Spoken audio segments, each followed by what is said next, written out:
Continuando con esta temática de nuestra transformación en Cristo, que propone Dietrich von Hildebrand, que es, digamos, como los planteamientos que vamos siguiendo, vale la pena ahora avanzar en lo que llamamos nosotros fidelidad.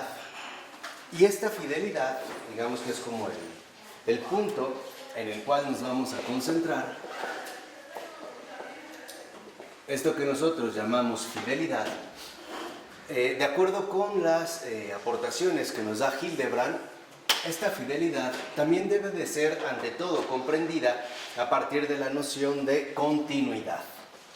No puede, digamos, hablarse de una fidelidad así a secas o abstracta, sino que siempre tiene que estar relacionada o vinculada con la realidad profunda de nuestra vida. Es decir, tiene que ser algo concreto según nuestra realidad propia. Entonces, la fidelidad tendría que ser precisamente asumida en relación con la continuidad. Este es el primer punto que en efecto se va destacando si vamos abordando la cuestión central de nuestra transformación en Cristo. Ahora, esto de continuidad es un concepto fundamental que ofrece Hildebrand para hacernos captar algunos aspectos fundamentales de nuestra vida de fe. Para empezar, la continuidad es una actitud.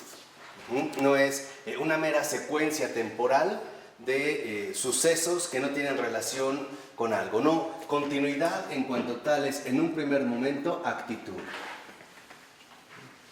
Y esto es lo que, digamos, vale la pena ir rastreando. En tanto, actitud supone que, en efecto, tomamos en consideración o mantenemos una actitud que considera la última unidad de toda la verdad y de todos los valores como una unidad que reside específicamente en Dios.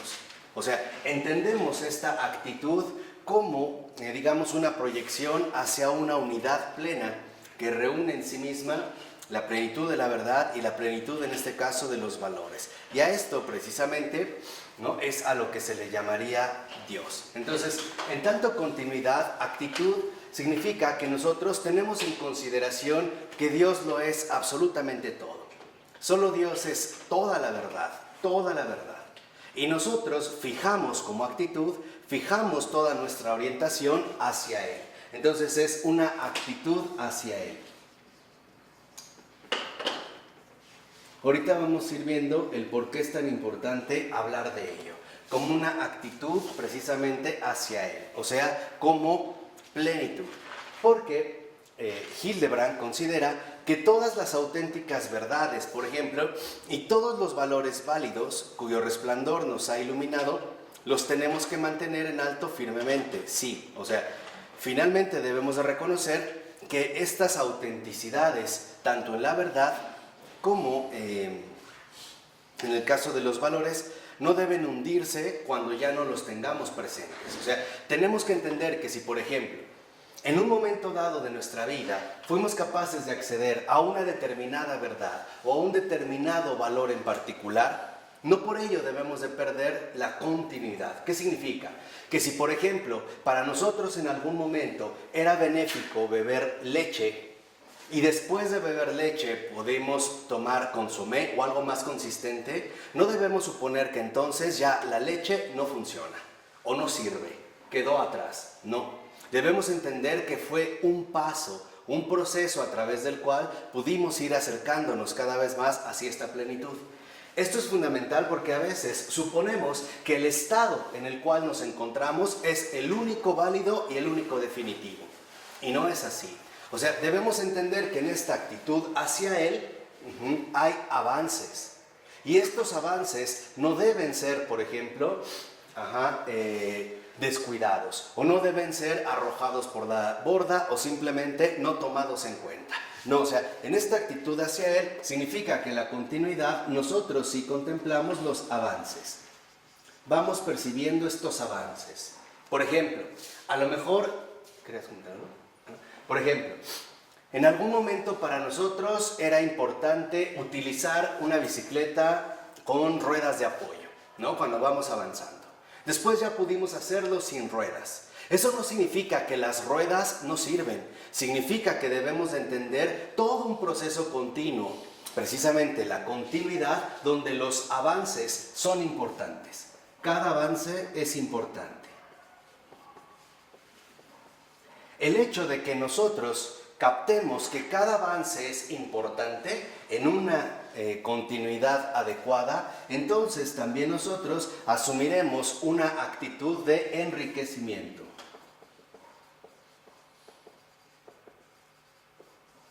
Por ejemplo, lo voy a poner en un caso muy particular.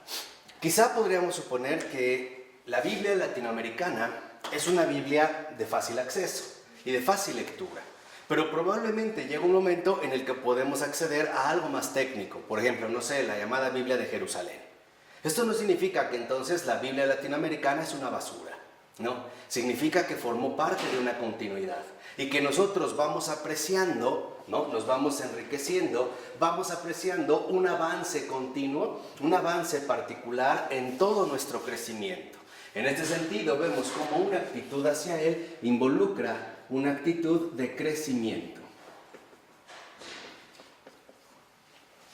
A lo mejor a estas alturas de nuestra existencia sería sumamente probable o quizás sumamente exótico si alguien aún bebiera líquidos en un biberón. Pero esto fue importante, por ejemplo, en nuestra etapa infantil, en nuestra etapa de bebés. Necesitamos el biberón. Fue importante. Que ahorita ya no lo utilicemos no significa que no vale. No, significa que estamos en un crecimiento cuya continuidad nos va enriqueciendo de manera gradual. O sea, no podemos suponer que nuestro avance en la vida es fragmentado, ¿no? Sino que más bien conlleva un proceso particular de continuidad. Esto nos lleva finalmente, ¿no?, a darnos cuenta de lo siguiente. La continuidad significa apreciación. Apreciar todo aquello en lo que fuimos creciendo de manera gradual, sin por ello suponer que porque algo ha pasado, entonces ahora ya es inútil o simplemente inservible, porque no es así. O sea, nosotros debemos de mantener este crecimiento como un proceso gradual de avance, ¿no? Aquí están los avances, son importantes. No podemos nosotros despreciar aquello que hemos descubierto como una verdad auténtica o bien como un valor auténtico. Tenemos que mantener, digamos, una actitud de crecimiento que nos va a conducir precisamente a esta continuidad. ¿Por qué? Porque como dice Hildebrand, hay personas de mente discontinua. O sea, hay personas que no tienen esta continuidad, dice, y entonces conceden una primacía inadecuada a todo lo presente. O sea, para las personas de mente discontinua, solo lo presente es válido. Todo lo pasado ya no tiene absolutamente ningún valor. Y esto es una mente discontinua. O sea, no capta finalmente la riqueza global que involucra la continuidad. O sea, los avances graduales a partir de los cuales cada uno de nosotros ha ido precisamente creciendo. Ha ido precisamente, ¿no?, dando pasos graduales. Y esto de verdad es muy importante. Esto es fundamental porque en nuestra cultura contemporánea se fomenta mucho una mente discontinua. Y esto nos lleva a perder de vista la continuidad de la cual nosotros asimismo formamos parte. Pongamos otro ejemplo muy sencillo. Puede ser que yo ahora he avanzado en el deporte y ya juego con un balón de fútbol profesional, pero no debo olvidar que mis primeros intentos futbolísticos no fueron con un balón profesional, probablemente fueron incluso con una botella de plástico vacía. Eso no significa que ahora esta botella para este propósito es basura. No, significa que ha habido un avance, un enriquecimiento gradual que involucra una actitud hacia él de crecimiento. Entonces, el crecimiento en cuanto tal, como continuidad, como actitud, involucra dos aspectos. Primero, gratitud. No ser ingratos con lo que nos sirvió en algún momento de la vida. Porque esto que descubrimos en el avance de nuestra existencia, no por el hecho de que ahora ya no nos sirva, no significa que ha perdido su valor. Les vuelvo a mencionar, por ejemplo, el caso del biberón.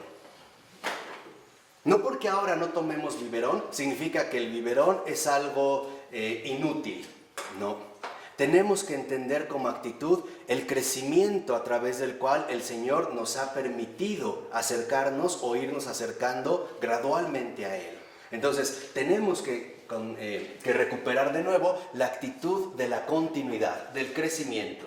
Y además de la gratitud, también la valoración.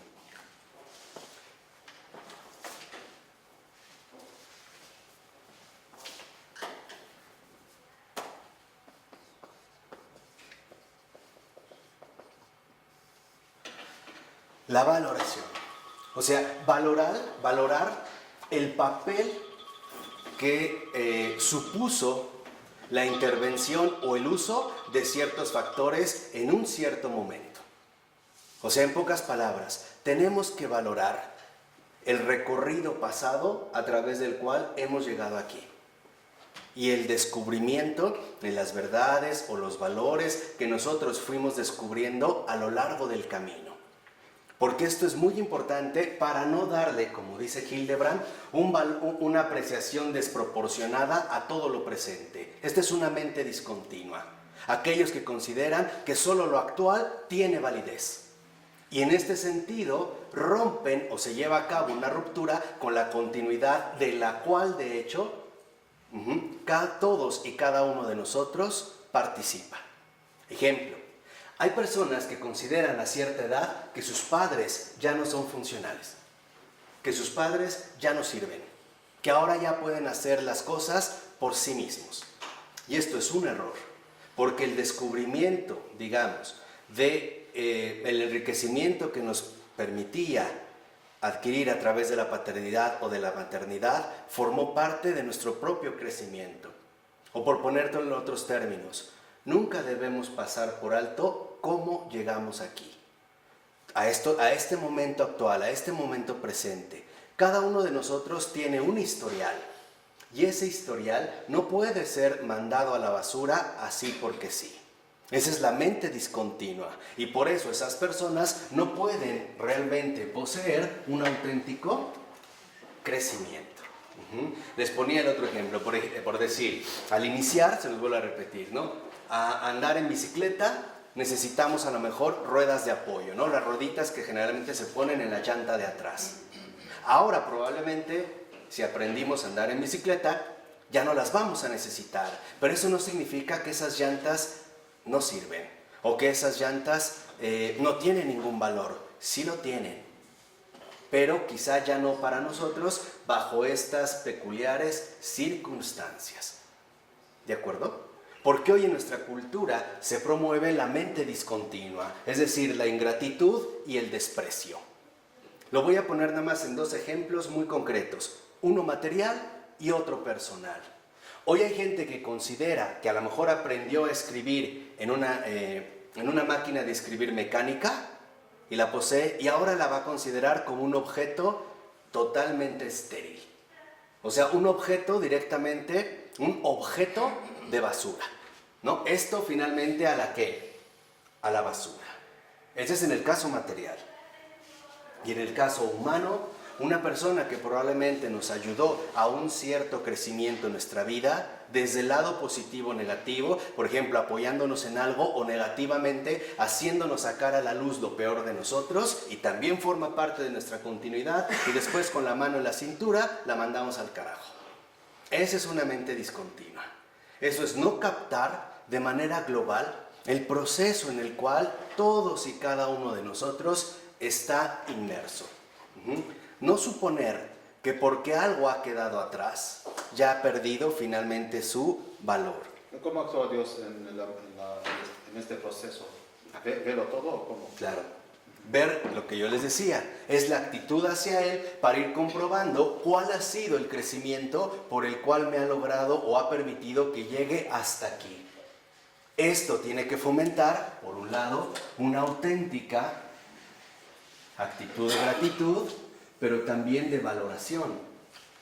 Esto es tan importante como para darnos cuenta que porque algo no sea ya útil para mí, no significa que entonces es inútil para todos. Que algo ya no me funcione a mí, no significa que ya no le funciona a nadie.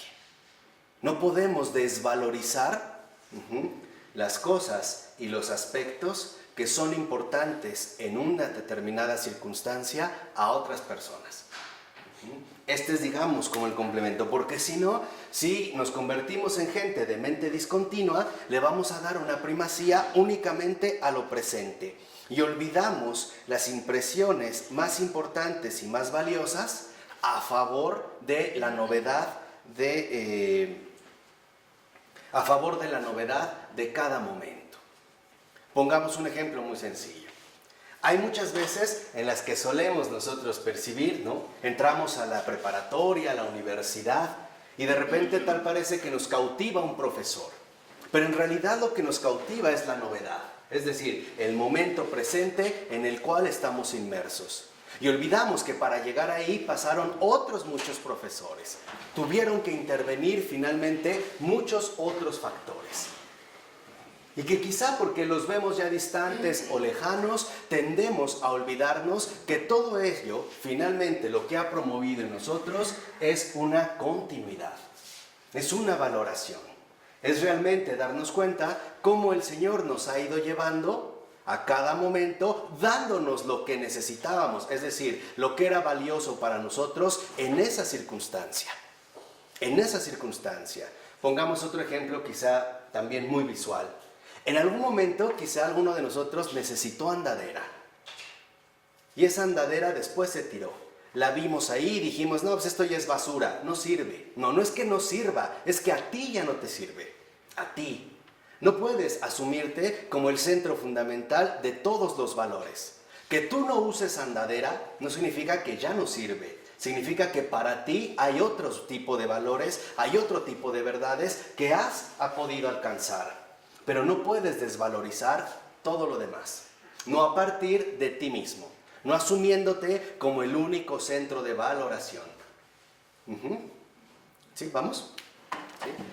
De tal manera entonces que lo que vemos es que no hay que dejarnos engañar por la estrechez del presente.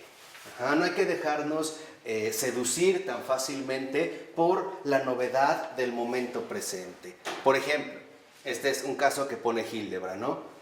Hemos conseguido una visión mucho más profunda de la manera de ser de una persona. Por ejemplo, mostramos o logramos percibir o darnos cuenta de su lado bueno, de su lado maravilloso.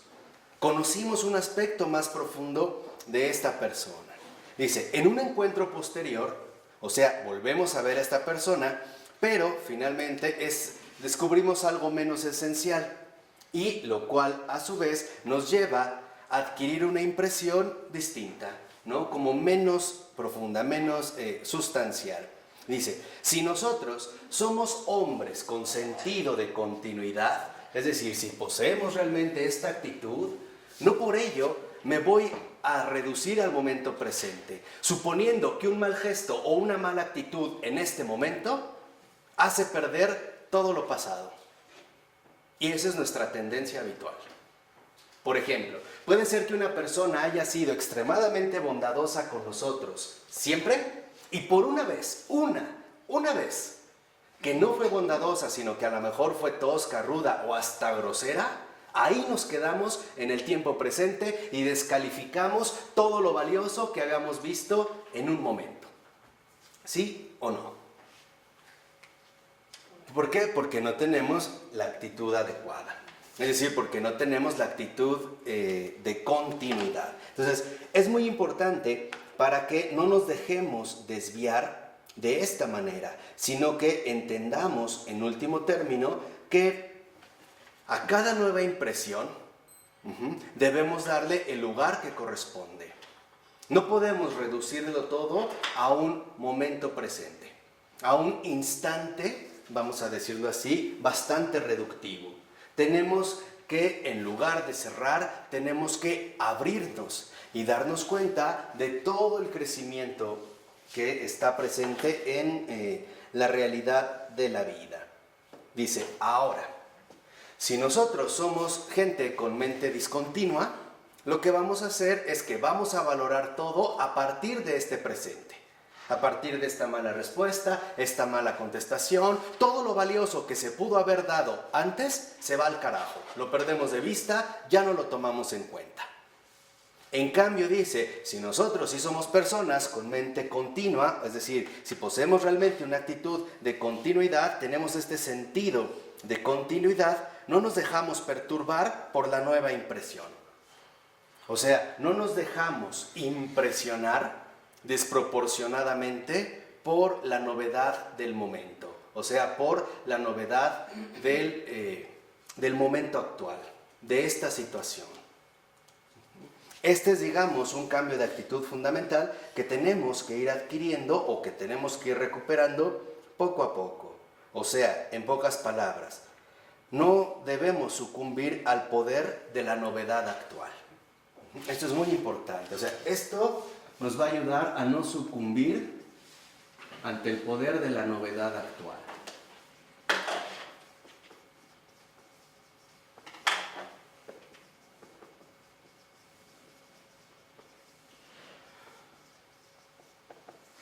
¿Cuántas veces hoy en día en este mundo contemporáneo la moda ejerce este poder? Suponemos que porque algo es más valioso, todo lo demás perdió finalmente su valor. ¿Cuántas veces, por ejemplo, entre las personas, especialmente entre los jóvenes, alguien saca su teléfono más reciente, el modelo exclusivo que acaba de sacar, incluso que tiene un día de aparición, y con ello siente que todos los otros teléfonos ya no valen absolutamente ¿qué? Nada. ¿Cuántas veces el esposo o esposa se han separado, divorciado, separado y llevan a la nueva pareja y consideran que esta nueva pareja lo es todo? El antiguo compañero o compañera ha sido reducida a nada. Ya no vale, ya no es nada. Ahora ella finalmente lo es que todo. Entonces, entendamos esto de fondo. La novedad actual, a pesar de su poder, no lo es todo. Y aquí la palabra clave es esta: todo. Debemos de crecer en el sentido primordial de la totalidad. ¿Cuántas veces a lo mejor un automóvil nos ha servido durante muchos años y de verdad nos ha sacado de aprietos? De repente obtuvimos un nuevo modelo y hasta vemos con desprecio el modelo viejo. Ya, como algo inservible. Ya no vale ¿qué? Nada. Todo el valor se lo vamos a dar a la novedad actual. Y perdemos de vista que la novedad actual no lo es todo. Es algo, no todo. Entonces, no debemos de dejarnos seducir y por lo tanto sucumbir ante el poder de la novedad actual. Esto nos lleva a ir creciendo gradualmente en la actitud hacia Él.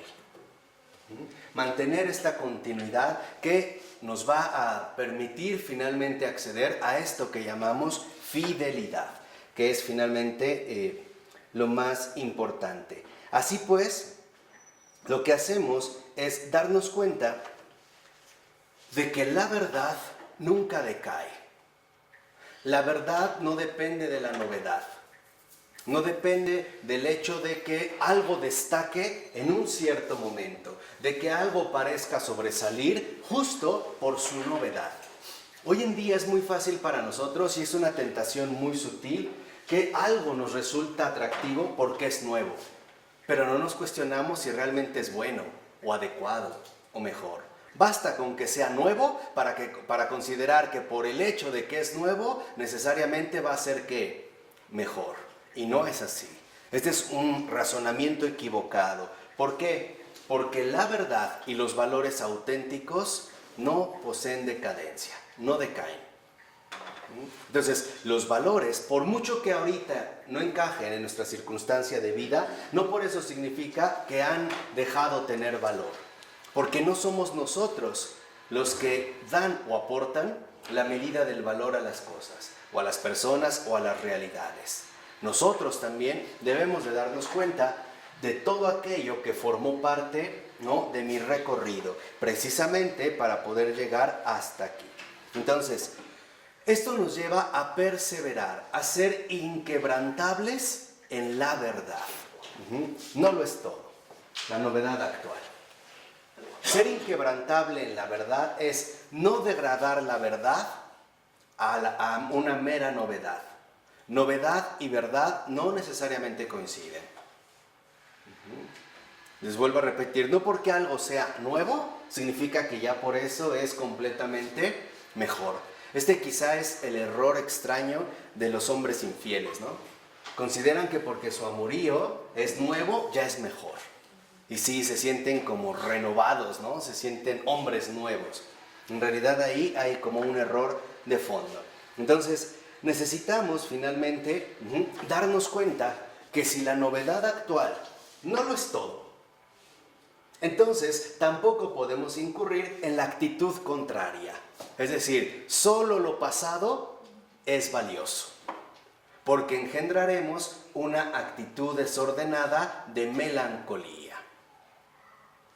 Despreciamos lo novedoso, o sea, el presente, para quedarnos finalmente con lo que, con lo pasado. Piensen, por ejemplo, las revueltas que causó en un nivel eclesial el Concilio Vaticano II. Ahí se vio esta reacción dada. El no captar de fondo en gran medida lo que involucra el crecimiento, es decir, la continuidad. Y se desatan como dos bandos concretos. Los progresistas que dicen, no, todo lo viejo apesta, ya no vale nada, eso es para rucos, huele a naftalina, eso está obsoleto. Y por otro lado, ¿quiénes se oponían a los llamados progresistas? Los tradicionalistas. No. Lo nuevo no puede ser aceptado. Solo vale lo ya establecido de una vez y para siempre. Solo vale lo pasado en tanto ha permanecido de esta manera durante tantos siglos. Lo que nos recuerda finalmente Hildebrand es que nosotros necesitamos ser fieles a la verdad y por lo tanto también mantenernos siempre en una apertura a toda verdad nueva, que no oscila entre los extremos de la novedad, ni tampoco de lo ya establecido y fijo. Es decir, ni adelantarnos, ni qué, ni atrasarnos, sino que el crecimiento involucra también apertura. Y aquí es donde entra quizá la pregunta concreta. ¿Apertura a qué? Pues a Dios. Apertura a Dios, que es la verdad. Y es a ello finalmente a lo que nosotros debemos adherirnos. Crecimiento es apertura, es en este sentido adhesión. Porque lo que está de por medio no es el tiempo presente, tampoco es solo lo pasado, también es el futuro que Dios nos invita a recibir con humildad y con sencillez. Aquí nosotros manifestamos entonces una actitud adecuada de adhesión que nos permitirá finalmente asumir una actitud correcta. ¿Cómo se puede describir esta actitud correcta? El estar dispuesto a abandonar algo que teníamos por verdadero tan pronto como nosotros accedemos a una verdad más profunda. Este es el criterio. Adhesión a la profundidad de la verdad.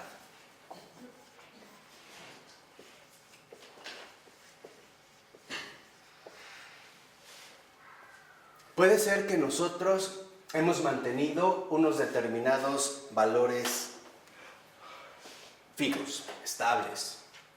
Pero si de repente aparece una verdad, aparece la verdad en una profundidad mayor, debemos adherirnos a esta profundidad.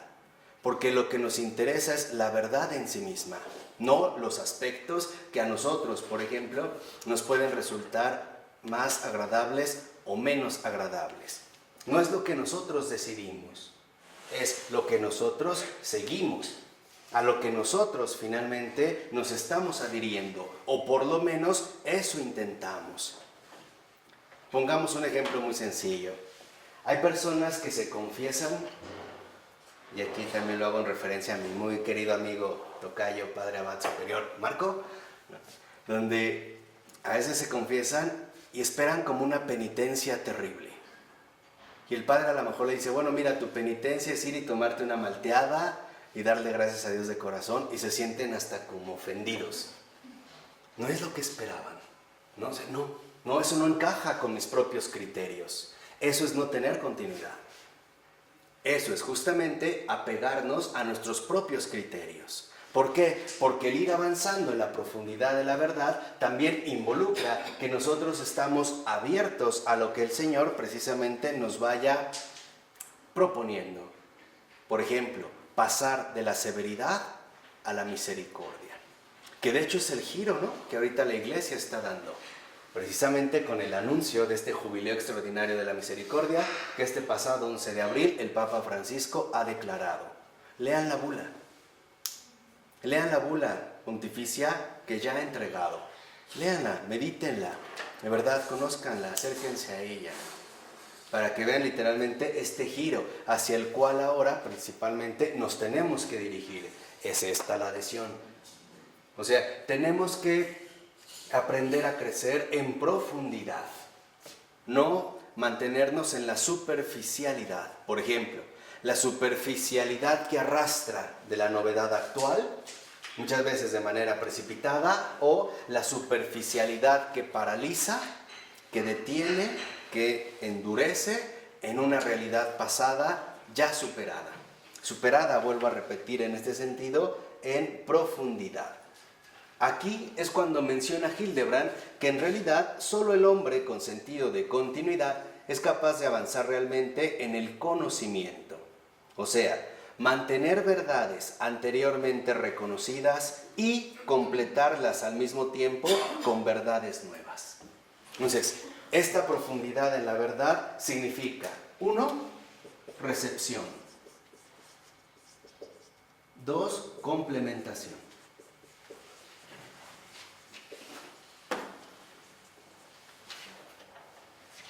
Podemos hacer ahorita una pregunta muy básica. ¿Cómo trabajaron los padres de la Iglesia? ¿No laboraban en este crecimiento auténtico de continuidad? ¿No recibían lo que a lo mejor padres antiguos habían recibido? No descartando la verdad que ahí iba, que ahí estaba dada, ¿no?, lo que ahí iba en juego. Y no obstante, sin renunciar a ella, ¿no dieron también dimensiones, matices, avances de complementación que en último término nos han hecho crecer en la profundidad de la verdad? No, a veces por eso vemos cómo incluso hay ciertas correcciones necesarias entre unos y otros. No hay matices a veces importantes entre unos y otros. Y en general en lo que nosotros de recepción y complementación llamamos justamente tradición. La tradición no anula, la tradición redimensiona, engrandece, enriquece, complementa, sabe pulir, sabe quitar algún exceso o poner un énfasis desapercibido en algún determinado momento. Esto es continuidad. Continuidad en este sentido es auténtica tradición.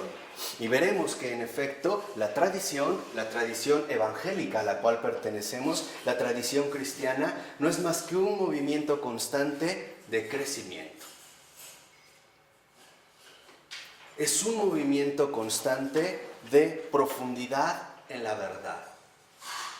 Y en este crecimiento tenemos maestros verdaderamente extraordinarios. Habrá aspectos donde a lo mejor captamos lo que hay de profundo en una verdad expresada. Y quizá nuestro llamado es profundizarla todavía más, poniendo al descubierto aspectos que hasta este momento quizá habían sido o pasado desapercibidos y que no hay por qué anularlos, hay más bien que hacerlos fructificar. Así pues, crecimiento, apertura y adhesión dan fecundidad, dan como resultado fecundidad. Pero la fecundidad solo puede venir del crecimiento. Alguien realmente es fecundo cuando mantiene precisamente una actitud de continuidad, no de discontinuidad, de ruptura, de quiebre, de, en último término, división.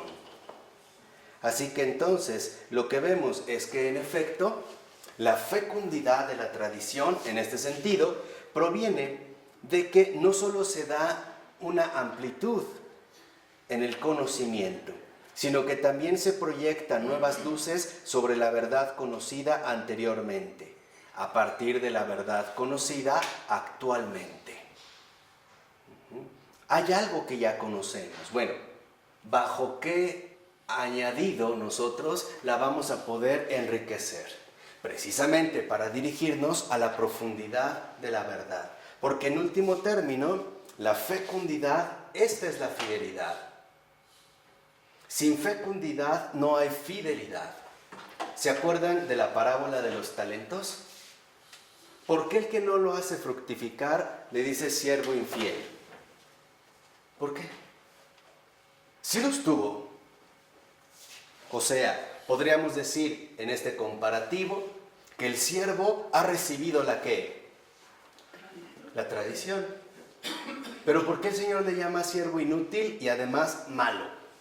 Siervo inútil y malo. Porque no la ha hecho ¿qué? Fecundar. Es decir, la tradición se nutre de la fidelidad. Y fidelidad en este sentido es fecundidad.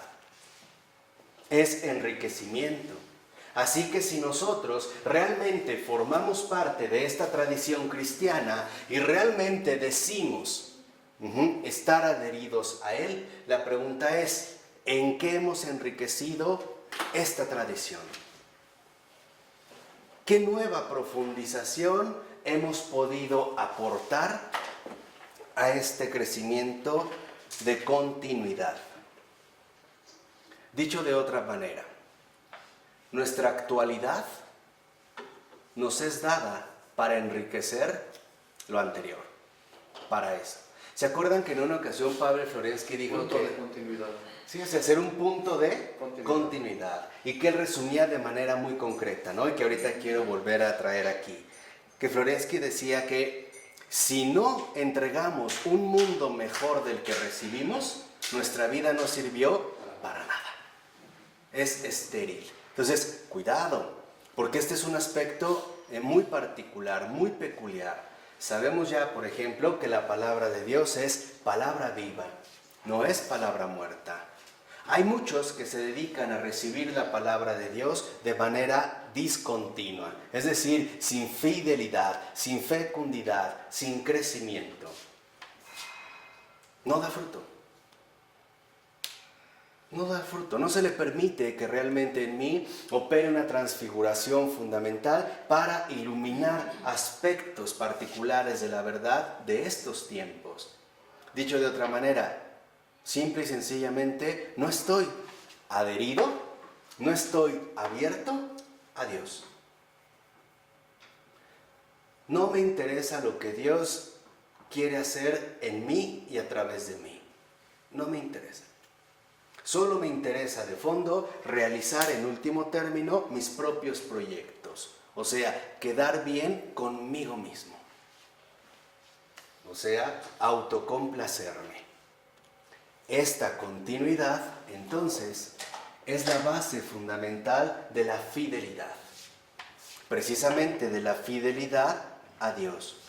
Porque, como dice Hildebrand, lo que vemos es que tenemos continuidad si en cuanto se nos revela un valor superior, le damos preferencia. Así de sencillo.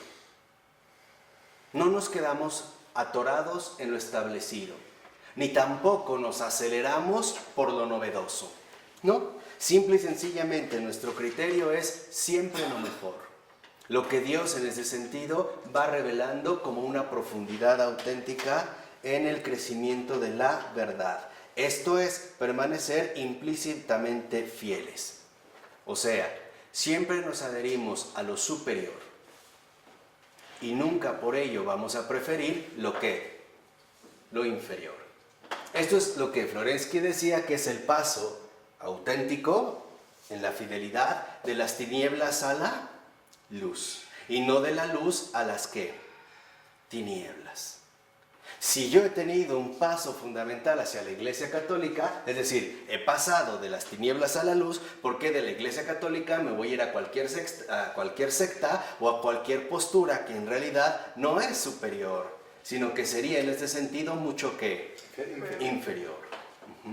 O sea, no habría un crecimiento, sino justo lo contrario, es decir, habría una decadencia. Entonces, lo que vemos es que la fidelidad, en cuanto tal, no debe limitarse a un determinado valor o objeto, sino que debe referirse a lo valioso como tal, es decir, a Dios.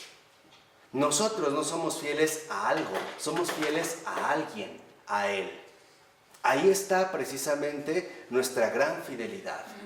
La adhesión no es una adhesión de superficie, adornada, bonita, pero superficial. No, es una adhesión de fondo, dispuesto a seguirle a donde Él me dirija, dispuesto a seguirle siempre hacia lo mejor, aunque por el momento quizá yo no lo pueda comprender, pero sin perder de vista la actitud de crecimiento, es decir, la actitud de continuidad, o sea, la actitud de fidelidad, es decir, la vida de fe. ¿O no es esto la vida de fe? En este análisis como más desmenuzado, no es en pocas palabras esto, la vida de fe. Por eso no una Santa Catalina de Siena, por ejemplo, no es por eso que decía, Señor, que quiera lo que no quiero y que no quiera lo que quiero, según tu voluntad, que es como un credo muy fuerte, ¿no? Como muy concentrado. No es este, digamos, precisamente, ¿no?, el punto fundamental de orientación hacia el cual se supone que se tiene que dirigir nuestra auténtica vida en tanto creyentes, es decir, en tanto, en este sentido, cristianos. Ser fiel a Dios muchas veces significa ser infiel conmigo mismo y con muchos, ¿eh? Nadie puede quedar bien con dos amos. No podemos. Ahí es donde se va a jugar el verdadero crecimiento que nosotros estamos llamados a adquirir ya en esta realidad que nos pertenece. O sea, la fidelidad realmente consiste en que nosotros nos adherimos firmemente a Dios, que es todo lo superior, a los valores superiores que de él se desprenden, y no a los valores inferiores, que son buenos, pero que no lo son todo. Esto es lo que nos lleva a entender entonces en qué consiste una postura adecuada de crecimiento. Comprendo entonces que cada escalón avanzado ha sido importante, pero que por ello no desprecio el escalón ya pasado. No lo mando, vamos a decirlo así, no lo destierro de mi proceso de continuidad. Lo valoro en su justa medida. Es decir, lo valoro en tanto un valor importante en ese contexto. Pero no me quedo atorado. Sigo avanzando finalmente hasta llegar al momento real en el que me encuentro ante Dios. Entonces podemos decir que Josué no podía entrar a la tierra prometida sin toda la preparación de Moisés. Claro. Ahí lo vemos. Por ejemplo, en el caso de Moisés, no es llevar todo el recorrido, la preparación, pero él no entra. Él no entra. ¿Por qué? Porque el hecho de que él no entre permite que venga todavía algo mejor. Hay un momento precisamente de crecer y también hay un momento fundamental en este sentido de crecer. Lo que sí debemos captar es que cada vez que nosotros, por ejemplo, entramos en contacto con la Escritura, el Señor quiere sacar algo nuevo de nosotros. Cada vez, así sea el más mínimo versículo, la más mínima palabra, la más pequeña antífona, el Señor quiere sacar algo nuevo de nosotros.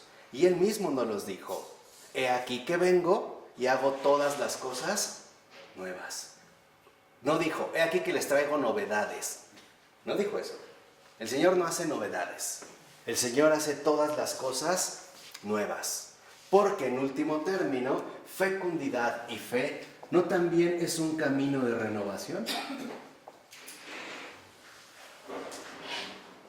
¿Y no es este camino de renovación el que ha sido fuertemente presentado en el siglo XX? No son, digamos, como estos movimientos fundamentales a los que nos hemos tenido que enfrentar de manera muy clara, precisamente en el tiempo contemporáneo. ¿Cuántas veces también no estamos llamados a tener este crecimiento interior? A dejar un valor que nos funcionó interiormente por otro mejor. A no quedarnos detenidos en algo que ciertamente es importante, pero ya no para este momento. Ya no, vamos a decirlo, para este tipo de circunstancia, sino que se nos invita, ahora sí, a entrar en una dinámica distinta, en una dinámica que finalmente la podremos traducir como un crecimiento auténtico, es decir, como una auténtica, en este sentido, fidelidad. Porque no podemos ya nosotros olvidar que en efecto siempre debemos de estar mudables para Cristo, moldeables para Él. Ni demasiado líquidos, que no puede darse forma, por ejemplo en la cera, ¿no? Este ejemplo es de San Anselmo, los tratados, ni demasiado líquido, que no hay posibilidad de dar forma, ni demasiado duro, que tampoco. A esto se le llama, en pocas palabras, disponibilidad. Eso es importante. Si en verdad se trata de un camino de renovación, es porque entonces estamos transitando el recorrido de la disponibilidad. Sin perder de vista la dimensión global de nuestro propio camino, nuestra disponibilidad. Nuestra disponibilidad a Dios básicamente se puede medir a partir de dos factores. ¿Estamos dispuestos a renunciar a algo que en efecto consideramos como muy valioso? ¿Sí o no? ¿Y estamos dispuestos a adoptar algo completamente desconocido, insospechado para nosotros? ¿Sí o no? Estos son, digamos, como los dos polos, ¿no? Fundamentales a partir de los cuales iremos creciendo precisamente en este camino de renovación que nosotros llamamos fe. O sea, la disponibilidad es estar dispuesto a dejarme formar y reformar siempre por Cristo. ¿No es lo que dijo San Bernardo, Padre? En esta triple dimensión, ¿no? El Señor primero nos formó, el pecado nos deformó y Cristo nos reformó. Es esta docilidad fundamental que hoy en día quizá se pierde fácilmente de vista debido al humanismo autosuficiente en el que nuestra cultura nos ha insertado. A suponer que nuestros criterios, incluso aunque sean buenos, lo son de manera definitiva. Y el Señor no es que niegue lo bueno natural, por así decirlo, que hay en nosotros. Simple y sencillamente nos indica que a pesar de esta bondad natural que poseemos, Él puede realizar todavía algo mejor. Algo diferente a lo que nuestros propios criterios, incluso en algún momento, nos pueden sugerir. Entonces es apertura de dejarnos formar de nuevo. O sea, esta disponibilidad es dejarnos formar de nuevo.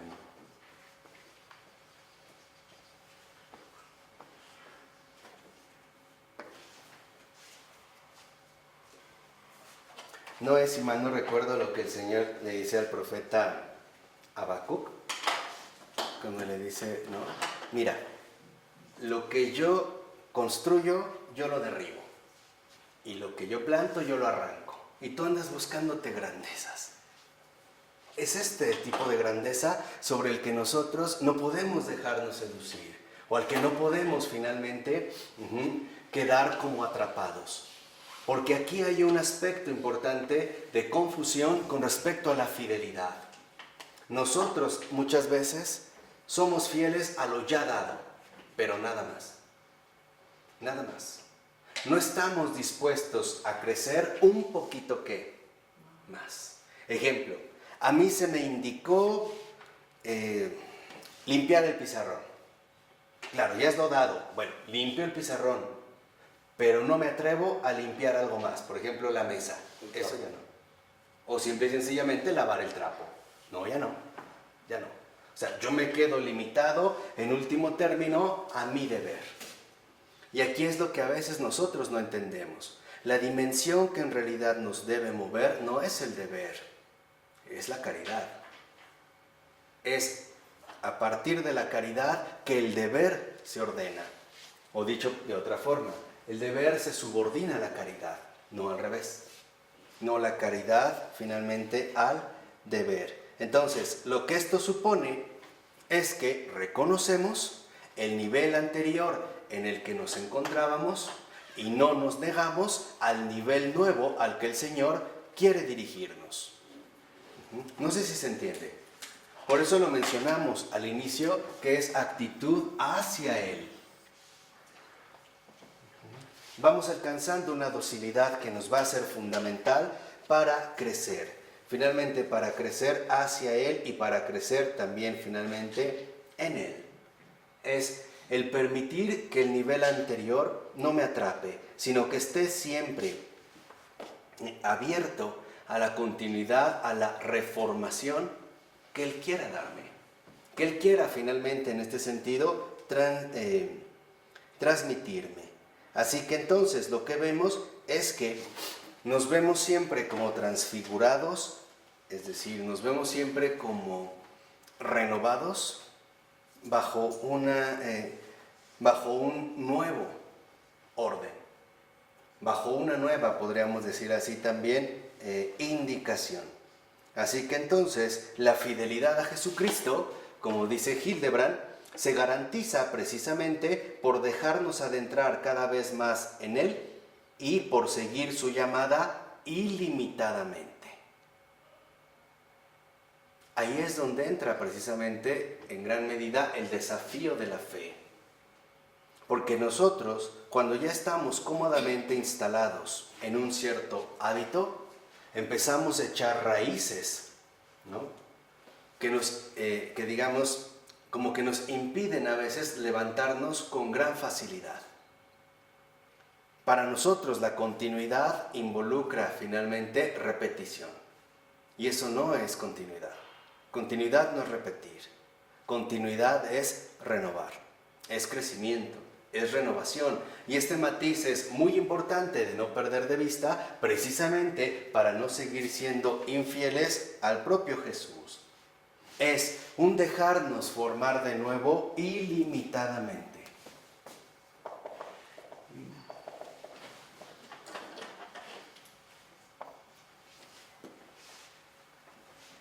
Sin medida, sin marcadores, sin fronteras. Dejarme simplemente formar de nuevo por Él de manera ilimitada. Pero esto presupone que sabemos discernir si la nueva impresión es realmente más profunda y más valedera que la anterior. O sea, solo podremos discernir si llevamos una auténtica vida de oración. Si captamos finalmente la indicación que el Señor nos da. Pongamos un ejemplo muy claro. Cuando el Señor saca a su pueblo de Egipto, ¿no?, como que lo obliga a enseñarle una disponibilidad, es decir, la auténtica vida que es grata a Él. Esto involucraba un dejarse formar de nuevo ilimitadamente. Es, digamos, ¿no?, insertarlos de lleno en la pedagogía del crecimiento. Para ellos probablemente 40 años fue demasiado. Es probable. Podemos decir que esos 40 años para ellos fueron demasiado. ¿Y qué es lo primero que se empieza a asumir? Son como criterios equivocados de apreciación, ¿no? El maná les parece un alimento demasiado ligero. Extrañan las cebollas y la carne, lo condimentado. Eso al parecer sí les parecía sustancioso. Y aquí es donde nosotros, en efecto, empezamos a veces a evaluar de manera incorrecta el crecimiento al que el Señor nos está llamando. No estamos, digamos, como en una sintonía adecuada. ¿Por qué? Porque no vivimos una auténtica disponibilidad. Siempre estamos haciendo comparaciones con respecto a situaciones ya pasadas o a situaciones inexistentes, pero, al menos para nosotros, hipotéticas. Dicho de otra manera, tal parece que siempre estamos como peces recién pescados, resbaladizos en las manos de Dios. Siempre queremos irnos a otro lado, ya sea a derecha o ya sea que a izquierda, por algo más fácil o finalmente por algo más que difícil. Pongamos nuevamente el caso de la confesión. Llego a confesarme y el padre me dice, ¿no? ¿Y no me va a bajar penitencia? No. No, entonces esta confesión no sirvió, este padre no sirve, es muy light, es muy ligero. Pero si por otro lado llego a confesarme y el padre me dice, bueno, y de penitencia vas a rezar 10,000 Padres Nuestros y 15,000 Aves Marías, no, es demasiado. No, ¿cómo es posible? No es para tanto, etcétera, etcétera, etcétera. O sea, tal parece que nosotros, humanamente hablando, nunca estamos a gusto con los planes de Dios. Algo como que nos va incomodando. Esta incomodidad se irá quitando precisamente conforme vayamos creciendo de manera auténtica en la fe. Y demos ese paso crucial donde lo que inicialmente era áspero, ahora se ha vuelto extremadamente dulce. Dulce, finalmente también podemos decir, y ligero. Así pues que nosotros estamos llamados a crecer en esta actitud de continuidad para estar capacitados siempre para confrontar todo lo nuevo con lo antiguo, de tal manera que podamos evaluar adecuadamente en qué nivel nos encontramos, si en uno superior o más bien en uno inferior. Y también estar preparados para no sucumbir tan fácilmente, al menos dar resistencia ante cualquier nueva impresión. Aunque en un primer momento nos parezca estar por debajo de lo alcanzado hasta entonces. Ahí está lo que les mencionaba del pueblo de Israel. Al menos para ellos les daba la impresión que en el desierto habían caído más bajo, al menos de lo que habían alcanzado. Fíjense, sí éramos esclavos, pero comíamos cebollas y carnes. Ahora somos libres, pero tenemos maná, esta cosa que es ligera, sin condimento, no se asa. Eso sí, la medida que necesitan, pero no, no. ¿Te parece que esto finalmente nos parece como sumamente ligero? No recuerdo mucho la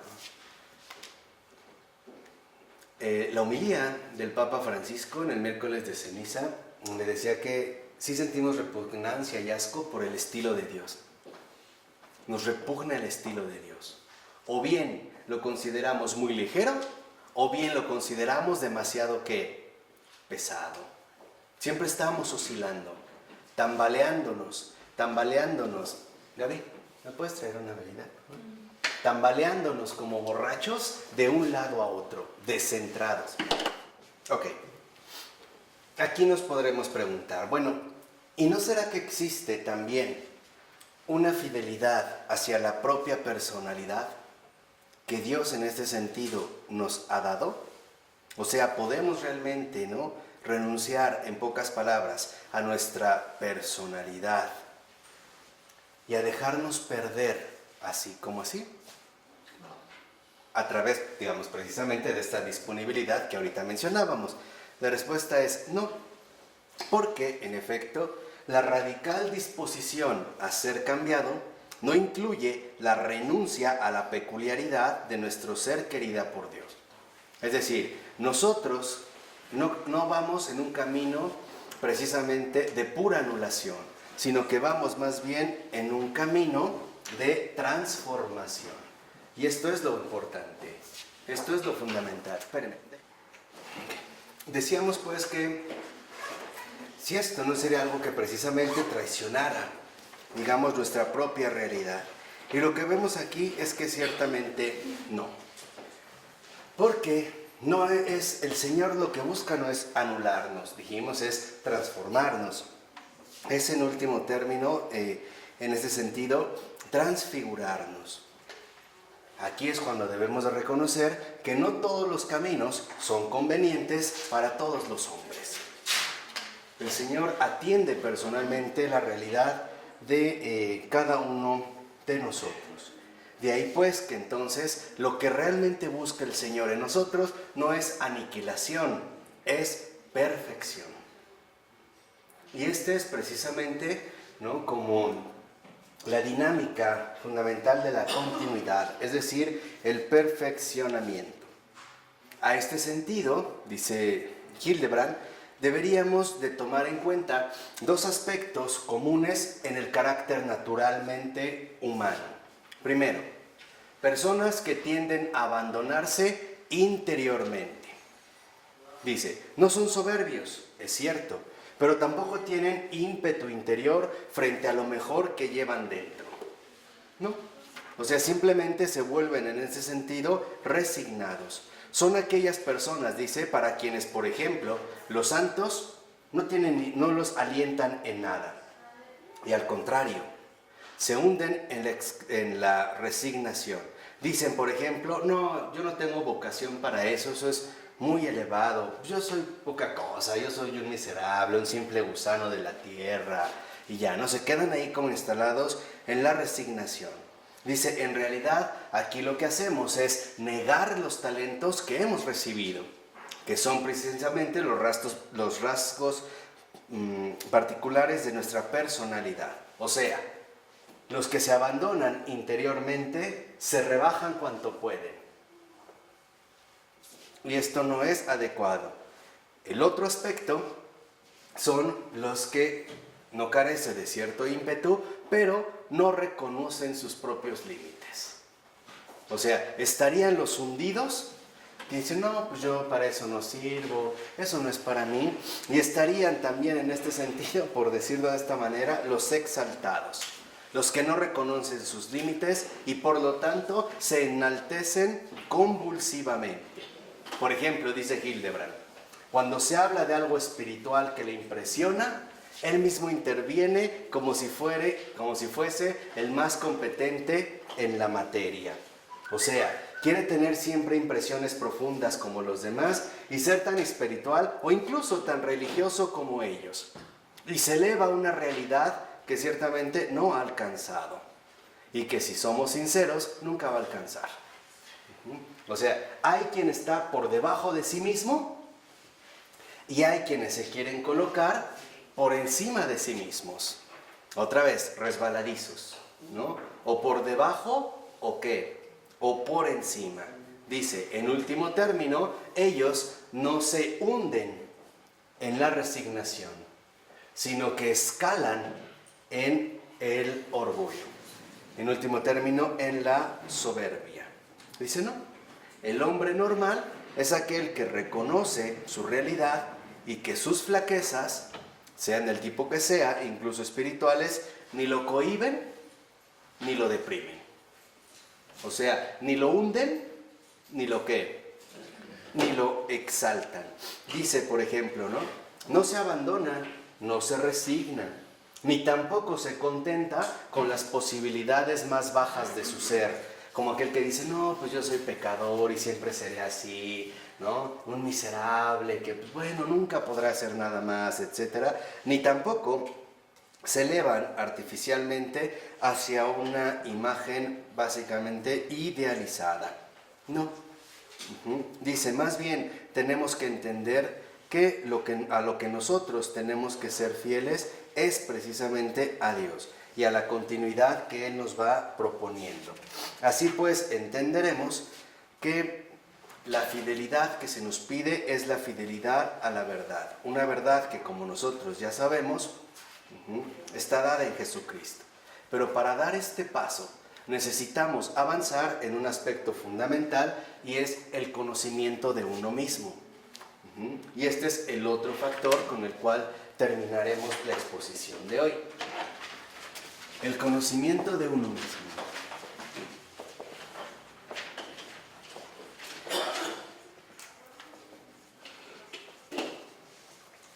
Este es el segundo factor, el conocimiento de uno mismo.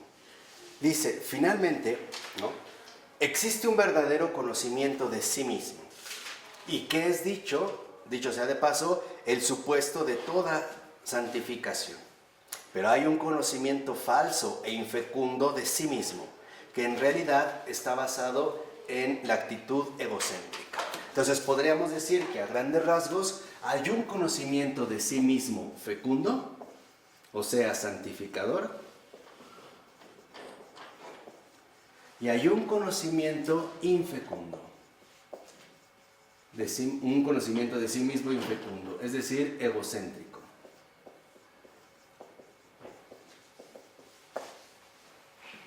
Este es, digamos, como el primer aspecto que hay que tomar en cuenta. Dice, por ejemplo, en cuanto a este último, el conocimiento de uno mismo infecundo, egocéntrico, es, por ejemplo, cuando nos autoanalizamos, nos psicoanalizamos o nos psicoanalizan por interés puramente psicológico. Es decir, como si fuéramos espectadores, como si fuéramos un objeto natural que se pudiera describir así, de manera neutral, ¿no? Dice, en realidad nos tratamos como si fuéramos una figura de novela y no nos sentimos de ninguna manera responsables de sus faltas o de sus debilidades.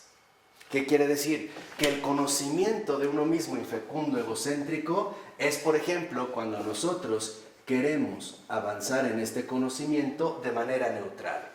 O sea, cuando busco hacer test psicológicos o hacerlo desde el nivel psicológico solamente por curiosidad, no para hacer algo al respecto.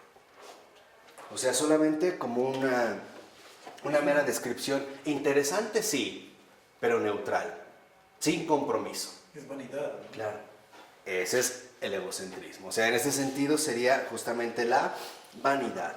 Dice, y lo que es importante de tener en cuenta es que en el conocimiento de uno mismo, infecundo, egocéntrico, neutral, no hay la más mínima disposición a ser cambiado, ¿no? Lo único que queremos es reflejarnos continuamente a nosotros mismos, ya sea en mis grandezas, como lo vimos hace un momento, o bien ya sea en mis ¿qué? En mis bajezas, ¿no? Entonces dice, bueno, lo que vemos es que este conocimiento de uno mismo, infecundo, egocéntrico, neutral, es estéril para el crecimiento. O sea, empezamos como a psicoanalizarnos como una especie de diagnóstico interesante, pero sin ninguna repercusión fundamental, ¿no? Es cuando hoy se habla, por ejemplo, que alguien va para que le hagan un perfil psicológico y te dice, no, mira, sí, tienes tendencias suicidas, eres medio maníaco, etc. Ay, ¿en serio? Ay, no creía. Ya, es un perfil, o sea, no tuvo ninguna repercusión fundamental en mí. Dice, por ejemplo, hombres que descubren sus faltas, por ejemplo, de esta manera neutral, o sea, puramente psicológica, descriptiva, etcétera, etcétera, no se dan cuenta de lo que hay que hacer y ven sus defectos como algo completamente normal. Entonces, es neutral porque es solo descriptivo.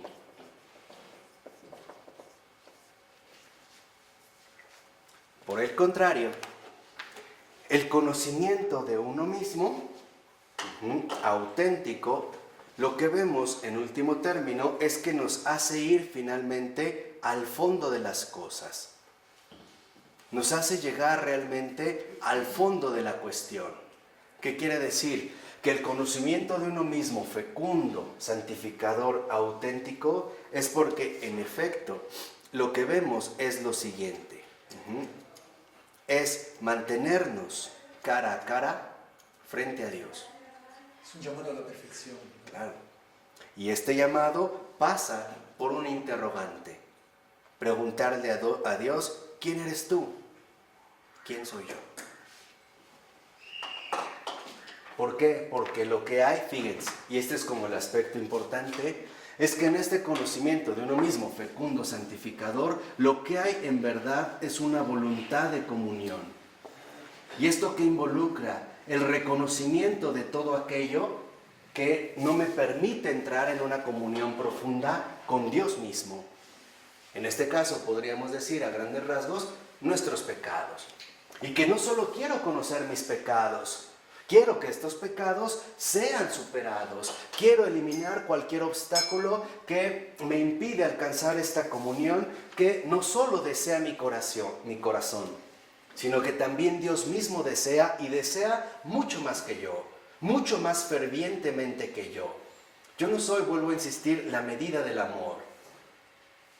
Hay gente que dice, yo cómo amo a Dios, pero no es capaz de decir una palabra de cómo me ama Dios a mí. Hoy está eso como que nos resulta o nos suena, por ejemplo, un tanto arrogante, ¿no? Como un poco extraño, porque ya no contemplamos esa otra parte. Entonces, es muy importante que nosotros nos demos cuenta cómo del verdadero conocimiento de uno mismo, el auténtico, de la voluntad de comunión, lo primero que aparece es arrepentimiento. ¿Qué quiere decir? Que no hay neutralidad, hay compromiso. Entonces, lo primero que ahí tenemos es precisamente arrepentimiento y también conciencia. Y esto es importante, la conciencia viene después del arrepentimiento. Hay arrepentimiento, hay conciencia. O sea, comprendo ya la magnitud de esta cuestión. De esta cuestión, por ejemplo, en un primer momento del pecado, no solo en cuanto al daño que me ha provocado, sino en cuanto a la ofensa a quien se la he realizado. Este es, digamos, el crecimiento precisamente en la conciencia. Y por lo tanto, aparece un deseo de superación. O sea, hay arrepentimiento, conciencia y por último, deseo de reconciliación.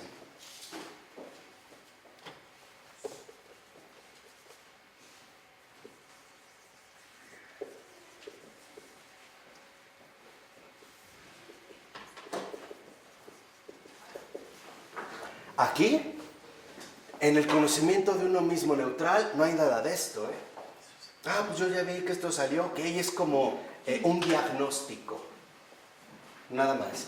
Por ello, y aquí lo dice de paso Hildebrand, lástima que no indague más al respecto, lo podríamos hacer nosotros, pero ahorita no es el caso, de que cuando uno únicamente acude al perfil psicológico neutral, uno no está a la altura de la terapia auténtica que sana los males psíquicos, La carencia humana conduce a las personas a la comparación siempre para mejorarse. No siempre. ¿Un modelo? No siempre. Vimos, puede haber una tendencia que en las carencias humanas, en lugar de la comparación, venga la separación, o sea, el hundimiento, o la exaltación también. Dependería, digamos, de una tendencia peculiar. Ahí no obedece a las ganas de independizarse, de hundirse o de corregirse y crecerse. Claro, este es el punto, o sea, el deseo de reconciliación no es ni hundirme ni exaltarme, es colocarme en mi realidad, o sea, el auténtico conocimiento de uno mismo. Porque dentro de esta perspectiva debemos captar muy bien que el conocimiento de uno mismo es dual, por así decirlo. Siempre va acompañado de miseria y misericordia. Es una conjunción. Si uno de estos dos aspectos falta, el conocimiento de uno mismo es equivocado. Lo voy a tratar, de presentar de manera un poco radicalizada. Los que se quedan únicamente en el conocimiento de uno mismo bajo el aspecto de la miseria, desesperan. Y los que se quedan bajo el conocimiento de uno mismo, bajo la misericordia, finalmente agravian. O sea, los que están en la miseria desesperan, no tengo perdón de Dios, etc. Si el infierno es muy grave lo que he hecho. Y los que únicamente quieren verlo a la luz de la pura misericordia, pierden de vista la gravedad de las acciones realizadas y terminan tomándose a Dios a juego. Bueno, pues finalmente Dios es bueno, ¿no? Me va a perdonar absolutamente ¿qué? Todo. Mientras que el otro dice, no, es que no me va a perdonar. El otro dice, no, sí. El otro va a decir, no, sí, sí me va a perdonar. Entonces, ojo, el verdadero conocimiento de uno mismo involucra voluntad de comunión y por lo tanto confrontación con Dios. Solamente conociéndolo a Él sabremos quiénes somos nosotros. Eso es lo que decía San Agustín, ¿no?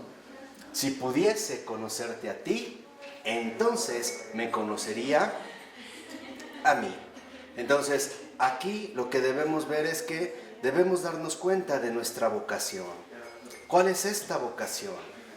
La vocación de avanzar en el conocimiento de uno mismo a la luz de Dios precisamente. Incluso, como lo menciona en este sentido Hildebrand, solo la luz de Dios y su llamada que se dirigen a nosotros abren nuestros ojos a todas nuestras deficiencias y faltas. Y nos enseñan, eso es lo más importante, la distancia que hay entre lo que deberíamos ser y lo que en realidad somos. Esto es, o sea, aquí vemos que en último término, esta voluntad de comunión depende a su vez de dos aspectos fundamentales, luz y llamada.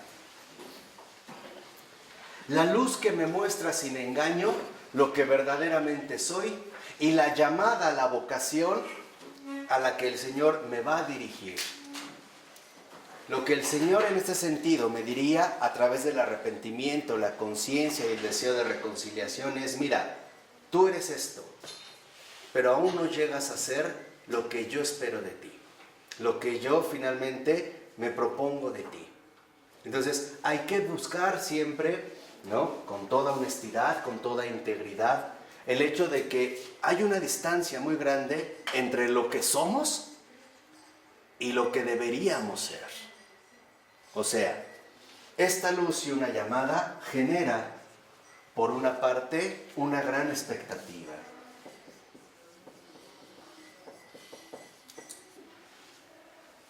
La expectativa entre lo que de hecho somos y lo que estamos llamados a ser. Pero de manera global, por ejemplo, a veces solamente limitamos esta expectativa al cambio o al paso del mal al bien. Ejemplo, hoy es muy común que la gente nos diga: sí, es que Dios quiere que dejemos de ser malos y que seamos buenos, que dejemos el pecado y ya ahí acabamos. Y no es verdad. No solo se limita a esto, no solo quiere que dejemos el mal por el bien, sino que también optemos no solo por el bien, sino por lo mejor. O sea, que cambiemos en estas dos dimensiones particulares. No solo que abandonemos el mal, sino que también abandonemos nuestros criterios humanos con respecto al bien. Dicho de otra manera, esta distancia que se presenta realmente entre lo que somos y lo que deberíamos de ser se llama santidad. Esa es la expectativa. Esa es la expectativa profunda que hay depositado en cada uno de nosotros a partir de la luz y de la llamada del Señor. Y esta es la vocación. La santidad es una vocación, no es una meta que podamos alcanzar en algún momento particular. Siempre hay algo más que el Señor tiene incluso proyectado, preparado. Y no todo esto necesariamente terminará aquí en la tierra. Hay cosas que en efecto solo podremos alcanzar en el cielo.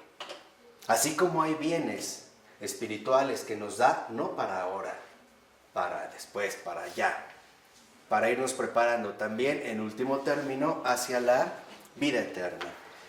Así pues, si seguimos checando esta cuestión de la distancia, vemos que este verdadero conocimiento de uno mismo presupone que sí estamos dispuestos a cambiar. Confrontar a Dios en este sentido es que voy con una voluntad, lo que dijimos aquí, de comunión. Voy a conocer delante de Dios quién soy para cambiar, no para presumir, no para deprimirme, para cambiar, para finalmente partir de la expectativa que Él finalmente tiene contemplado para mí. Así pues, en esta confrontación, lo que vemos en primer lugar es que se desvanecen las ilusiones sobre uno mismo al despertarnos de nuestros autoengaños. Tantos autoengaños que tenemos, tanto positivos como negativos. Autoengaños de que somos muy buenos y en realidad no lo somos, pero también al revés, de que somos muy malos y tampoco es cierto. autoengaños de que somos los peores, los más inútiles, los más estériles, y no es verdad. Eso también conlleva un cierto rasgo de orgullo, ¿no? No, incluso en un punto concreto, a partir de esta confrontación, se nos llama a superar nuestra negativa a querer ver muchas cosas, y verlas a la luz de Dios, es decir, a la luz de su bondad y de su ternura, o sea, a la luz de su misericordia, en la aceptación radical de que sí, esto soy, Señor, pero es tu amor el que me sostiene, no yo. Cuidado con estas, es lo que les decíamos, ¿no? Con estos tumbos a derecha o a izquierda, o muy arriba o finalmente muy ¿qué? Muy abajo, ¿no? No se trata de estas polarizaciones desordenadas, no, porque como lo menciona en este sentido Hildebrand, se trata de la liberación de nuestro orgullo que siempre trata de engañarnos, ya sea para bien o ya sea ¿qué? Para mal. Y esta liberación es algo que finalmente nos hace felices y nos eleva. Entonces, por último, mencionemos que el entusiasmo con el que nosotros podemos recibir la expectativa no significa que poseemos precisamente el cumplimiento de esta expectativa. O sea, dicho de otra manera, cuando nosotros sentimos euforia, emoción, por alguna virtud en particular, no significa que ya la hemos conseguido. Esto se suele dar, por lo regular, a partir de los retiros espirituales que se llevan a lo largo del año. Una persona va a un retiro y sale inflamada. O sea, literalmente inflamada de amor, de bondad. Sí, voy a ser muy bueno. ¿Cuánto le duró? ¿Cuánto le duró? Y sobre todo en la dinámica ordinaria de la vida del día con día. Entendamos que la adquisición de esta expectativa es un recorrer, es un recorrido largo, es un recorrido también dificultoso, ¿no? Que involucra esfuerzo, constancia, permanencia, cosas que nuestra cultura moderna ya no aprecia, es más, ni siquiera fomenta. Y que no confundamos, en último término, ciertos aspectos interiores, por ejemplo, mi fervor, etcétera, con la plena realidad de una virtud. Y en este sentido, tenemos que ser conscientes, pues, que para alcanzar este verdadero conocimiento de uno mismo, necesitamos siempre de los demás. Siempre necesitamos de los demás para conocernos realmente lo que somos, tanto en lo bueno como en lo malo. Es a través, por ejemplo, de alguien más como he logrado descubrir mi capacidad para amar profundamente.